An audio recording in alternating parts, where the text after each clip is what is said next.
the vice president, as I walked out here, said the task force is well aware of monitoring individual situations in particular states. Niels. Kayleigh, thank you.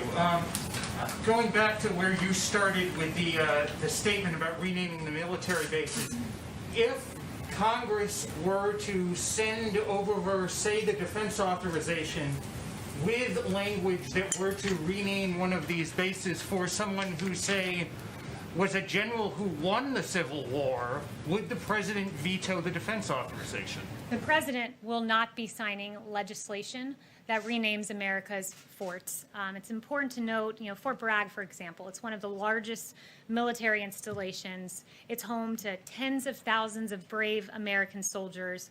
And when you think of Fort Bragg, we think of the brave soldiers that deployed from there. We think of all 5 World War II airborne divisions, the 82nd, the 101st, the 11th, the 13th, and the 17th, all trained at Fort Bragg. The 555th Parachute Infantry Battalion. This was the first Black parachute battalion trained at this fort. We must recognize the sacrifices made by these men and women, some of whom saw Fort Bragg for the last time before they went overseas.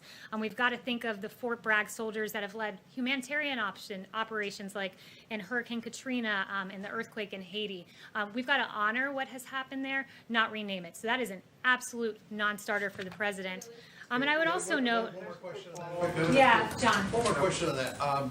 General David Petraeus is one of those people who went through Fort Bragg a number of times, even though his first command was at the Fort Campbell, Kentucky. He penned a quite lengthy and detailed editorial about the reasons why those bases should be renamed, saying it's ironic that American soldiers and Marines are being trained at bases named for people who fought against the Union back in the Civil War, that many of the people for whom these bases are named were leaders held in questionable regard, but who were elevated during the Lost Cause movement. He goes on to say, we do not live in a country to which Braxton Bragg, Henry L. Bang, or Robert E. Lee can serve as an inspiration.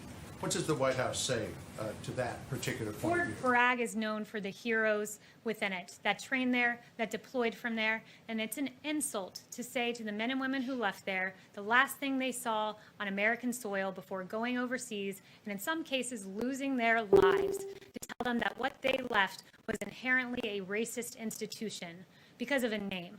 That's unacceptable to the president, and rightfully so. And I would also note, where do you draw the line here? I'm told that no longer can you find on HBO Gone with the Wind because somehow that is now offensive. Where do you draw the line? Should George Washington and Thomas Jefferson and James Madison be erased from history?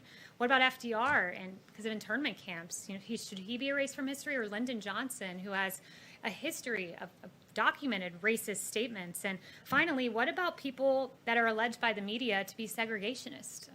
NBC tells us Joe Biden didn't just compromise with segregationists, he fought for their causes in schools, experts say.